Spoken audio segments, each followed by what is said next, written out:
Philadelphia Eagles are Super Bowl champions. Eagles fans everywhere, this is for you.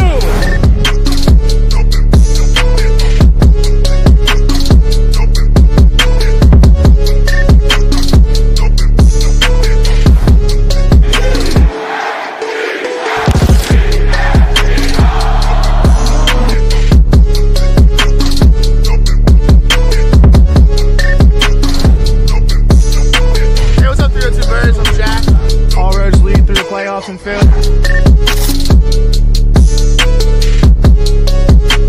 What's up, guys? Dutchy talking in here. As always, God bless. Go Birds. Let the celebration begin. You are now listening to the 302 Birds Eagles postgame show with Jack and Dalt. Proudly powered by TickPick, the official fan experience partner of the Philadelphia Eagles. Now, let's take it to the show. We're back, baby! Welcome to another season of Philadelphia Eagles postgame shows with 302 Birds. Very happy to be here because this season, my friends, we are soaring for seconds. We're looking to get our third franchise Lombardi trophy. A lot of big things on the horizon. This team is not satisfied with what they've done, and we saw that was evident tonight. Beating down the Bengals. I know it was a closer game, but it was garbage time points from. Very exciting. A lot of good things on the horizon, like I mentioned. No Jack tonight on the show, but excitedly, we got KJ McCoy in the house. What's going on? I'm honored. Eagles football's back, Mac. How you feeling? Feeling great. I mean, obviously, it's not the regular season, but we're getting one step closer to regular season football and legit Eagles football. So that's one preseason game down and one more to go. That's how I see it. So it was a good preseason game. It was actually pretty entertaining for a preseason game. So, but it felt good to get it under, I guess you could say, under the wing. No pun intended for our boys Mooner and Havens. So I mean, it was good to get that out of the way. And now we got the Cleveland Browns, and possibly we get to play Shedeur Sanders. So that'll be interesting. That will be interesting. Like you said, I mean, I know that he's been in and out, but there is a lot of expectations on Shedeur. There's a lot of expectations on any rookie. I mean, just getting right into the first topic tonight, there was a lot of great parts about this offense. Kevin Patullo definitely looked locked in, had a plan. That was evident. I mean, what were your thoughts on this offensive coordinator? Because he looks in control. I know people are going to be saying, "Oh, it's just a preseason game. Let's not get ahead of ourselves." But honestly, I mean, for the first preseason game and to go against, I mean, I know the Bengals didn't have most of their starters in. I mean, they had Burrow, they had Jamar Chase at first, but when Patullo pretty much switched it over when he was on the offensive side. It was pretty impressive to see what he can do with Tanner McKee. And Tanner McKee was slinging it out there. He was definitely getting guys like Johnny Wilson involved. That was really cool. Anaya Smith. He even, at the beginning of the game, he had Jahan Dotson for a couple catches as well, which was good to see Jahan out there. Kind of weird, though, seeing him with number 2, but it'll take some time to get used to for sure. But, yeah, it was good to see really Kevin Patullo out there on the sideline. He was right next to Nick Sirianni pretty much a good amount of the time, and he was just locked in. He was focused. And obviously, there's a lot of pressure on the guy. He's never been an offense coordinator in his career ever before. So it's a whole different role for him. And to come into like a whole environment like that, I mean, like even though it is a preseason, you're still at the link and you still got crazy fans. You still got a packed house. And for him to go out there and just feel no pressure as a coordinator and really just help Tanner McKee out there, kind of make a name for himself, even as a backup quarterback. I think, and I was saying this before, I think honestly, you're going to have some teams literally on the phone right now calling for Tanner McKee and being like, this guy could be a starting quarterback. He's better than some starting quarterbacks in this league. Our good friend Josh Zepp even said this. He's better than Daniel Jones. He's better than the Saints quarterbacks. He's better than Michael Penix. Like we're going to actually play a game. I'm glad you bring that up. We're going to play a little game here, Mac. I'm going to read off a QB, and you're going to tell me if Tanner McKee's better than them based off Josh's list. We're going to see if you agree. Anthony, if you think he's better, say yes and just put up a hand like that. Okay. Anthony Richardson. Not yet. Not yet. I'm not ready to say that yet. Daniel Jones. Yes. Yes. He's better than Daniel Jones. JJ McCarthy. I mean, JJ hasn't played a single snap yet, so it's kind of, I'm going to say neutral for that because he hasn't played anything yet. So we'll see. Josh didn't even name the Saints QB in this list. He literally just wrote Saints QB, so you guys can all see that that's what we're dealing with. Well, no one really knows who the Saints quarterback really is right now. I mean, well, then how do we know if Tanner McKee is better than him, Josh? That just cracks me up. Michael Penix. Yeah, he could be better than Michael Penix. I think he probably is. That's interesting. Okay, Geno Smith. Geno, I don't think he's better than Geno. No, Shedeur I think Sanders. Shedeur, he's probably better than Shedeur Sanders. There you go. Probably is. So you're right. I think. What would be your asking price for a player like Tanner McKee, where he is right now? Oh, I mean, I wouldn't really want another quarterback, to be honest. I mean, like, I'm fine with Kyle. I mean, Kyle McCord did have a pick tonight, but I mean, like, and we'll get into that in just a little bit.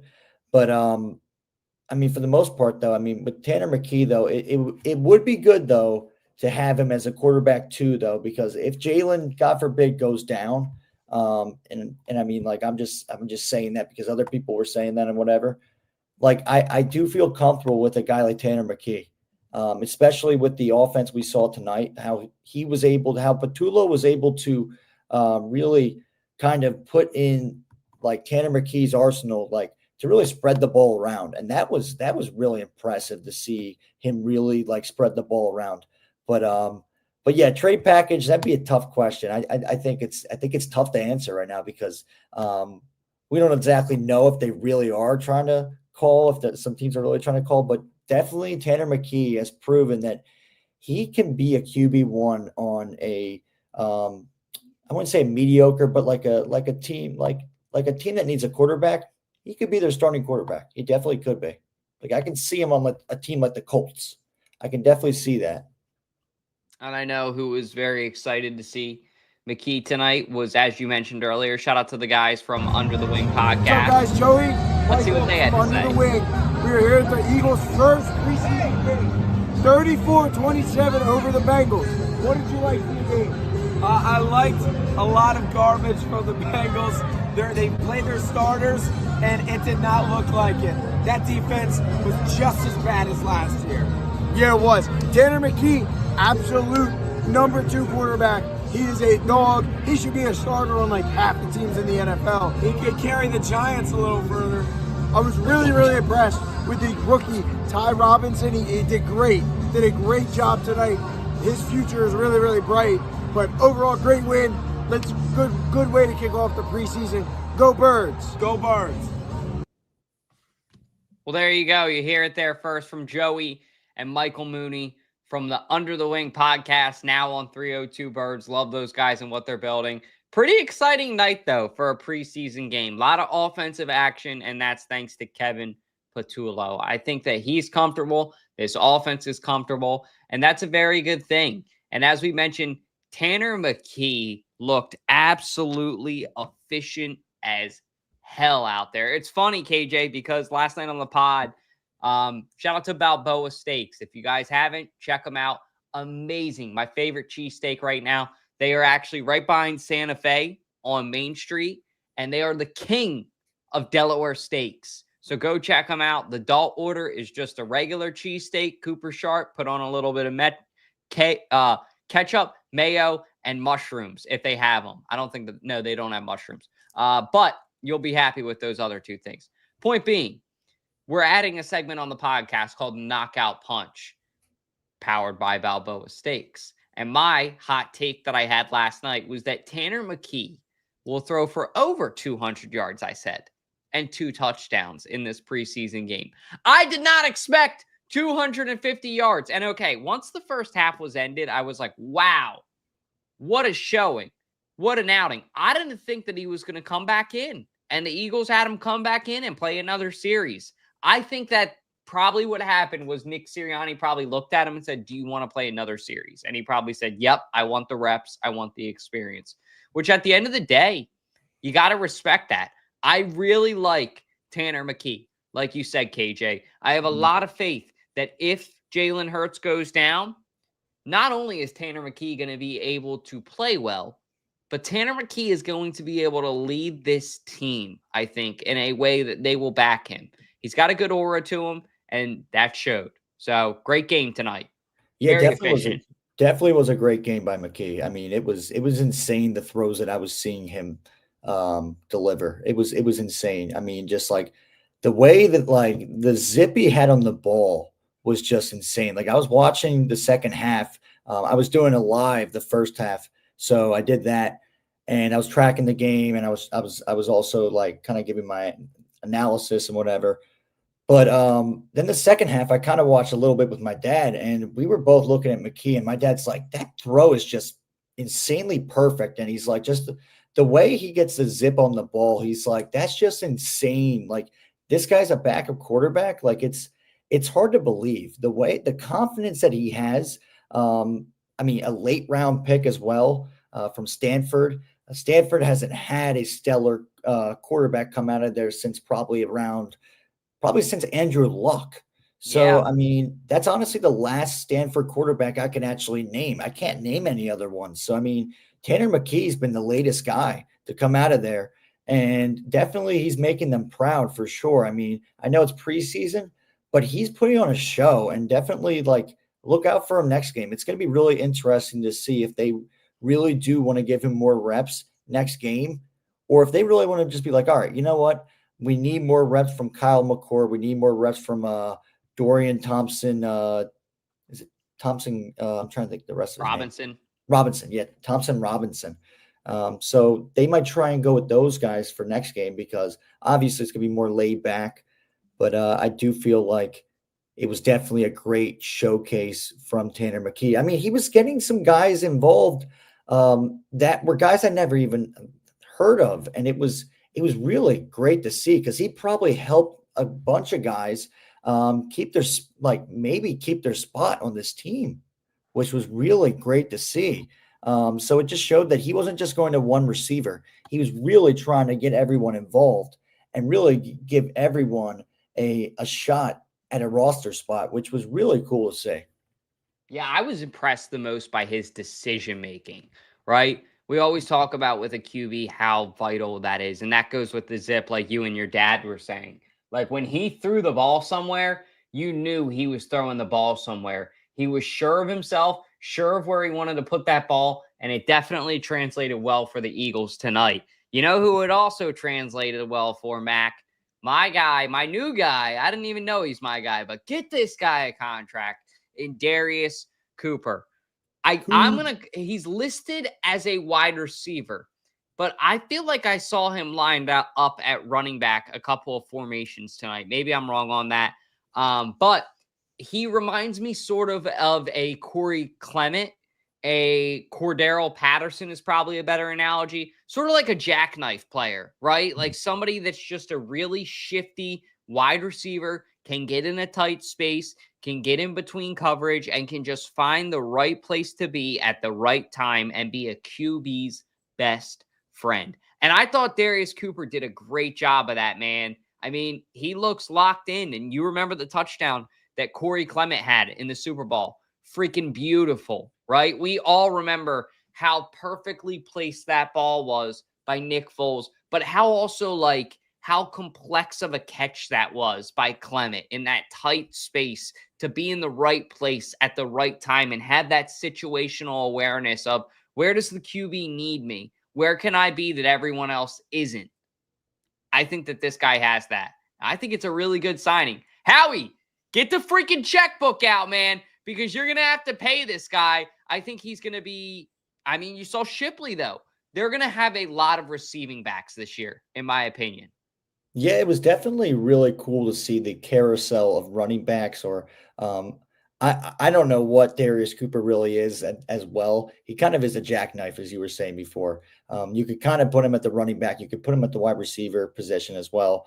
He's making some great catches for sure. And I thought at first with the number, it was kind of hard to tell, but I thought it was Terrence Marshall. But then someone was like, no, that's this guy named Darius Cooper. I'm like, Darius Cooper.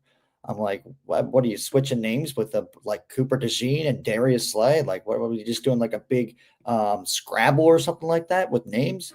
But it was really great to see him get involved and some great throws, great dimes from Tanner McKee, great connection that he kind of built tonight with Darius Cooper. So that was really interesting to watch. But as I said before, the carousel of running backs, we got to see, which I didn't think. We saw A.J. Dillon play. That was pretty interesting as well, getting some reps, and Will Shipley. But Darius Cooper, though, I definitely do agree that he is a guy to watch to maybe be make this roster. He definitely has a shot at it. If he can have another stellar game next week, and if Tanner McKee is the quarterback, that's going to help him out a lot, because if it's like Kyle McCord, you're not going to have the same kind of connection that him and McKee and Cooper have right now. So, I mean, if this team wants Cooper to have a shot, then they're probably going to have to put Tanner McKee in the game next week. So it's going to be really interesting to see what Patullo really tries to dial up for these guys next week. Yeah, it is. I mean, he had a very good game plan tonight. And I think also part of that game plan is guys like Darius Cooper, right? Who are on that fringe spot. Like, right? We don't know where we want him to be. We don't know, you already have Will Shipley. You got A.J. Dillon. You don't have that many spots at backup running back. And there's somebody else I'm forgetting as well. There's some Powell guy. Yeah. Powell. So it's going to be tough to earn that spot. Like, I think that they're only going to go into this when you have Saquon Barkley and A.J. Dillon on this, and then Will Shipley, you're probably only going to want 4 spots on your roster for running back. Now, here's where the advantage lies for Cooper. Jackknife, right? That's where it really plays to his advantage of, okay, maybe he could be in the wide receiver group, or maybe he could be in the running back group. I think he demonstrated tonight, though, that he has a different capability. More of that, really if you want to talk about, if there's like a little like diagram where each guy lines up and it's like receiving back, power back, elusive back, right? You got Saquon, who pretty much the whole thing's filled out, right? The whole, you remember they used to do those squares in FIFA, or if you guys have ever been on Mutthead, and it would be like basically a, what's it called? It's not a hexagon. It's when there's 5 of them. A pentagram? Octagon? Pentagon? Yeah, Pentagon. That's it. Yeah. So when it's like shaped like that, basically Saquon's filled out the whole way. Then you would have, I would say, Shipley, who's probably close for receiving, but probably close to elusive. I would say with this guy in Cooper, he's very much all the way receiving back, like as far as receiving back as you can be. The other qualities, I think he is elusive, but I think he's about as receiver as it gets at running back. So that may be the very reason that the Eagles keep him is, okay, when we need a receiver back or we need a guy to run a wheel route and we say, hey, go run this wheel route, this is our guy. So we'll see how that stays. But I thought he had a great game tonight.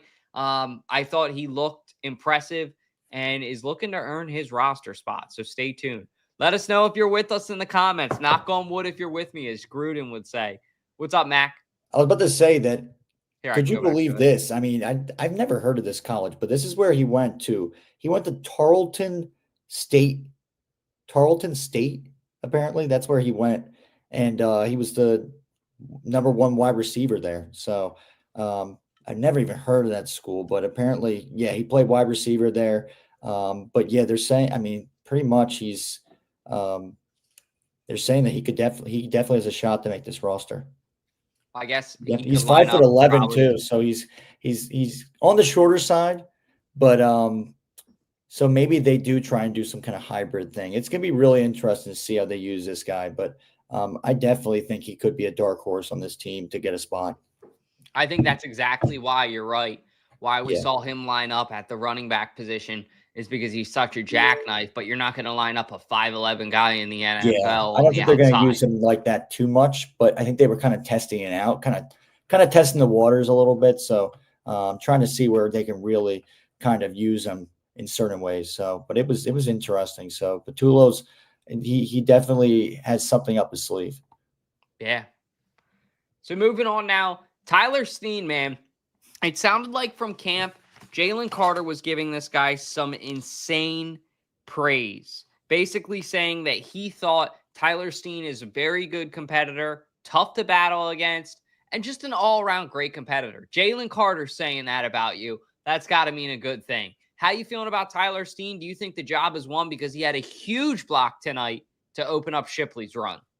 Yeah, I think Tyler Steen, obviously, I mean, he's been kind of under the radar for the past 2 seasons. I believe that's how long he's been on the team.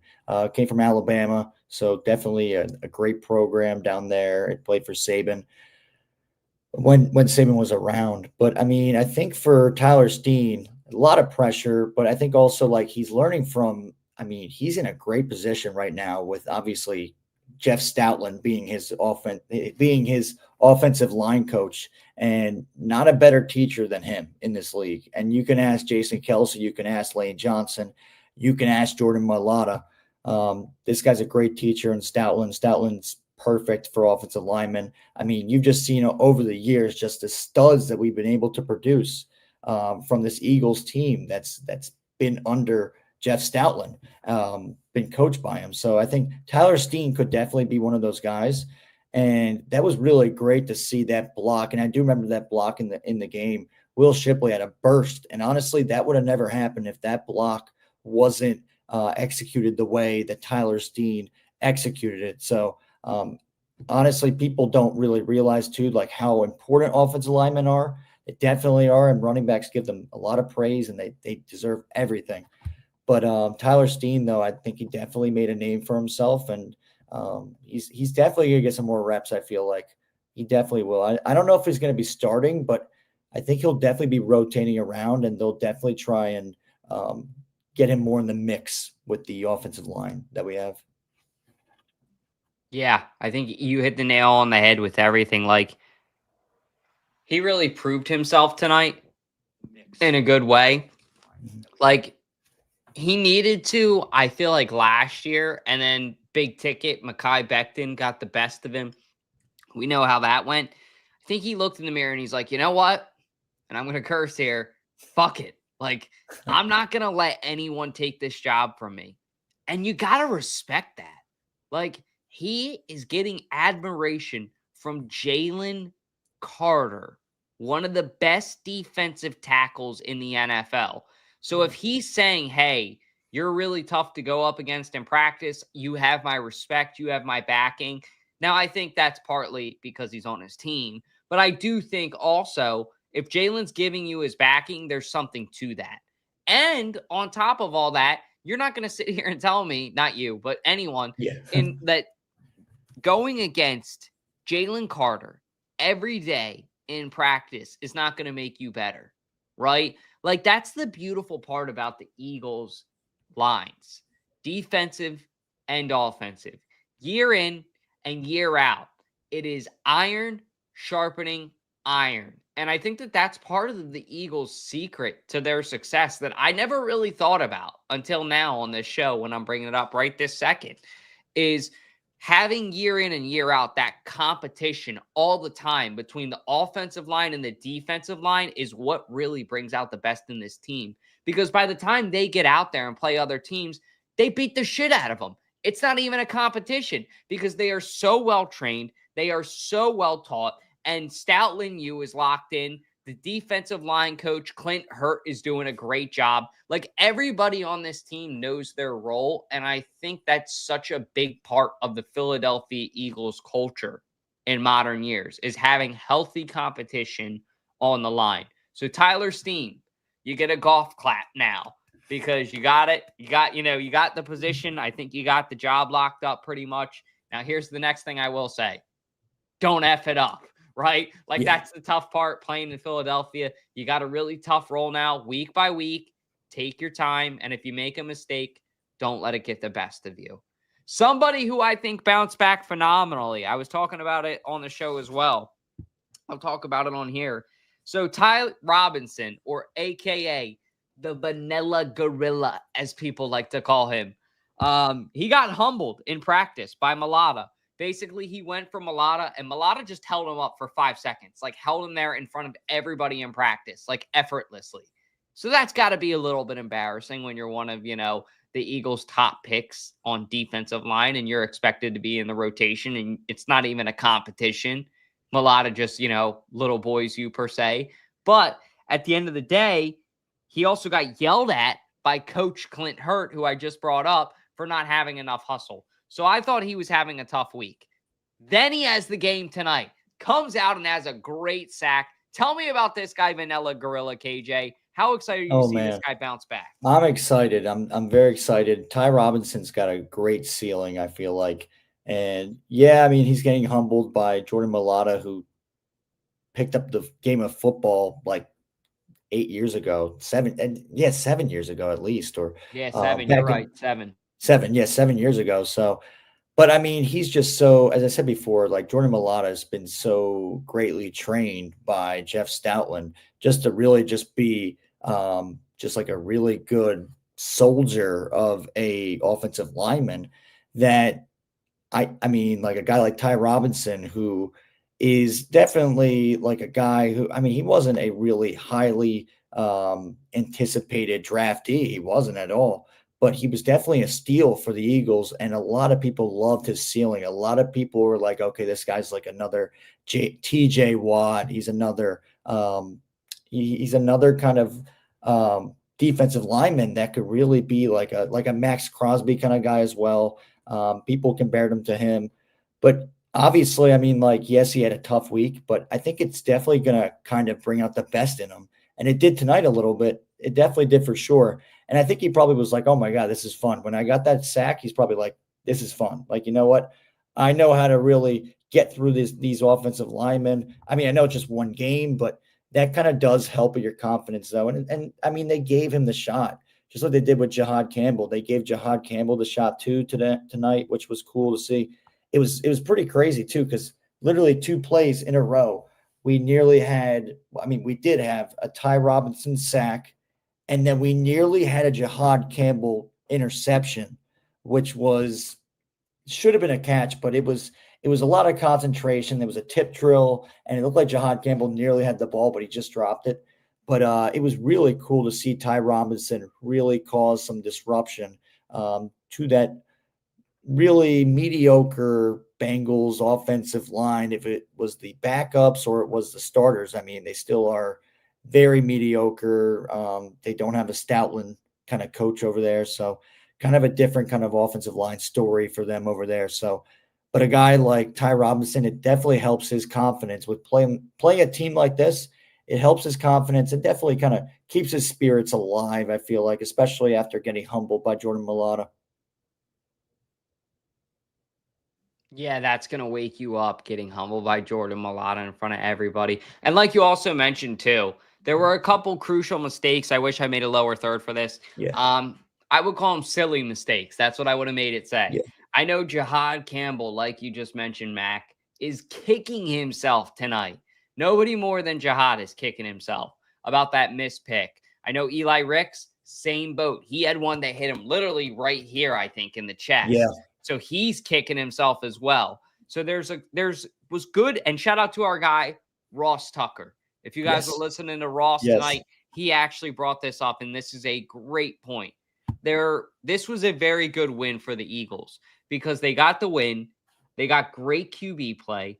They saw the things that they wanted to see go well, but they still have a lot to go back and work on and things that they can fix and tweak to get better. Like, they're still not where they want to be. And I thought, shout out to Ross, that was perfectly well said because he's right. Like, that's the things that Vic Fangio, like Eli Ricks, welcome to year 3 or whatever it is. Like, wake the fuck up. That's what Vic is going to basically say in that room. And that's okay. That's good. That's what it should be, right? Like, Same thing with Jihad. Jihad, welcome to year one. You're a first-round pick. Wake the fuck up. You don't get the forgiveness time because you're a first-round pick.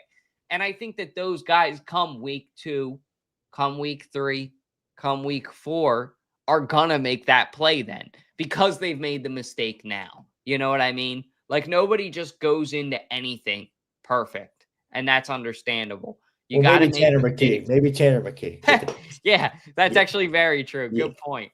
But I don't know. I thought that they had to shake off some of that. Now, someone who wishes maybe he played like Tanner McKee tonight, and our last topic of the night, let us know how you're feeling in the comments about this.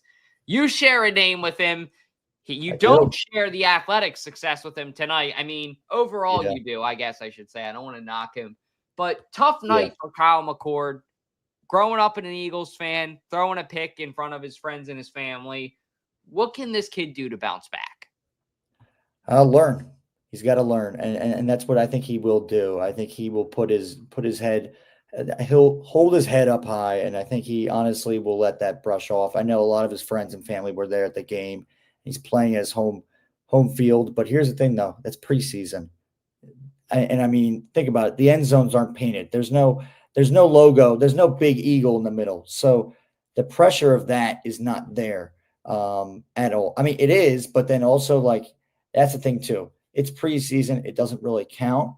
It might count for you in your head, but also too, like, I mean, like, you're allowed to make mistakes, but then also the way that you bounce back from them. And I think he definitely will bounce back from it in this next game when we do see him, because he definitely will get some reps. He definitely will get some more snaps for the Birds next week against the Browns. So I do think he will learn from it. I don't think he's going to throw another costly pick like that.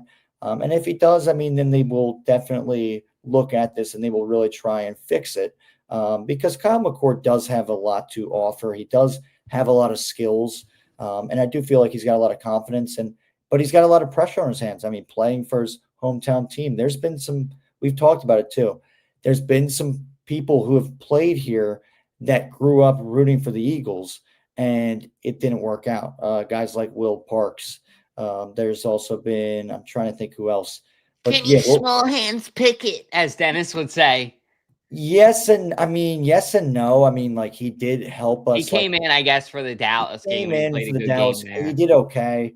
But yeah, I mean, it's a lot of pressure though, for sure. But I think honestly he's going to learn from this. And I mean, also going to a great school like St. Joe's Prep, you kind of know what it feels like to really, I mean, like, it's a lot of high caliber football. Yeah, high caliber football team over there and a lot of pressure over there to play there. So I think he kind of knows the whole thing with pressure. So I think honestly, I mean, going back to his days in high school, I think how he really got over like getting intercepted in games at St. Joe's Prep. He'll probably go with the same kind of thing. He'll probably go with the same kind of mindset. You know what? Next play.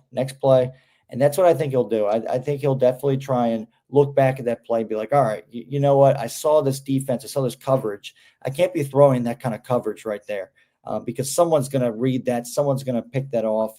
And it's just too obvious. It's too obvious. And I got to go out there and I got to be better. So maybe he's got to maybe Tanner McKee's kind of got to like talk to him a little bit, kind of get in his head a little bit, be like, all right, this is what, look how I was really successful. And he's like, let's try and get you with Patullo and let's really try and see how we can help you tune your game so you don't have more plays like that and you get more successful plays. So I do think he will bounce back. Obviously, his next opportunity, I mean, where we will see him really hopefully bounce back will be next week. But besides that, though, I don't know if we'll be able to see him during the regular season. It's going to be very rare, and only if it comes to a certain circumstance will we see him in a game. And that really would mean that someone would have to get injured. And that would because he probably is going to be the third string. I think he will win the third string quarterback job. I don't think they're going to cut him. There's no way. He was obviously drafted at the draft pick he was drafted at. So I definitely think this team, even though with that pick, I do think the Eagles still believe in his skills and they believe in his confidence. And I think he'll do fine. Yeah. I think that there is plenty of room for this guy to grow. And a lot of mistakes to be made and a lot of good things to happen too. Like QB is such a position of up and down. It doesn't just happen overnight. Look at Jalen Hurts. He's still getting criticized, for God's sake. And he just was the Super Bowl MVP. Shows up in probably the 2 biggest games of his life, plays the 2 biggest games of his life, and still gets criticized. That being in the Super Bowl of 2022 and the Super Bowl of this past year. And against the Chiefs of all teams. Yeah. And against the Chiefs, which are a phenomenal team. He still gets crap, which makes no sense. He still gets crap, and he played one of the best quarterbacks of all time in Patrick Mahomes, one of the best upcoming quarterbacks of all time in Patrick Mahomes as well.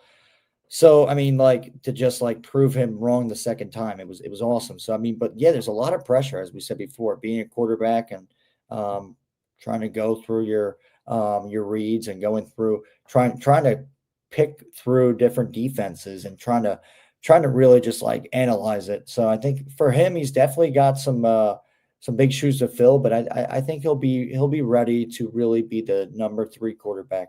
I think for sure.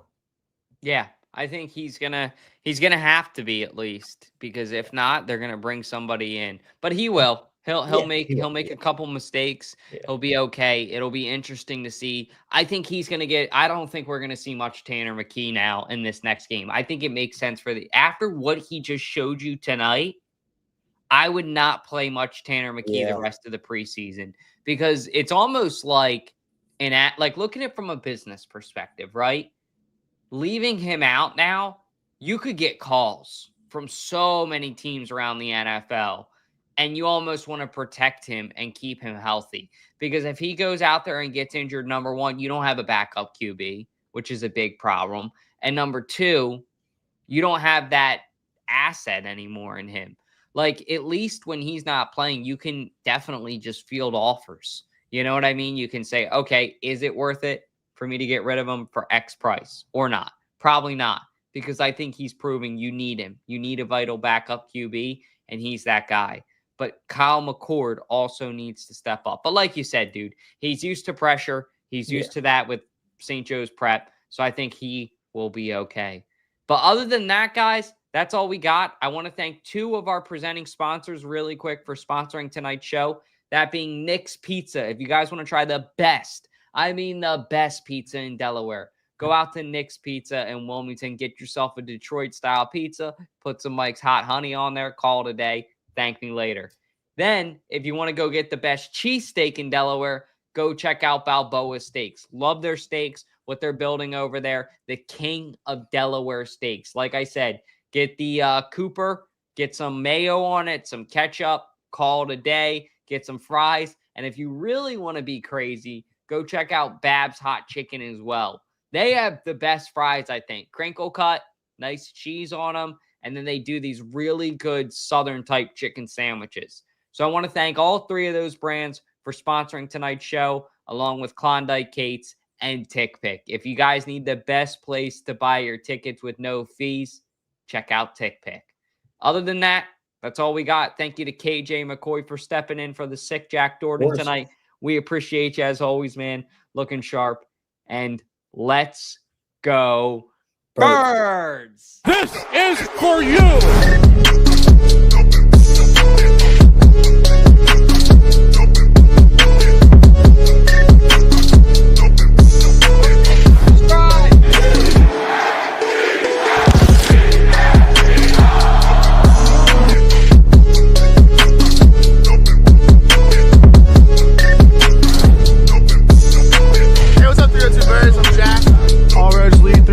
And Phil.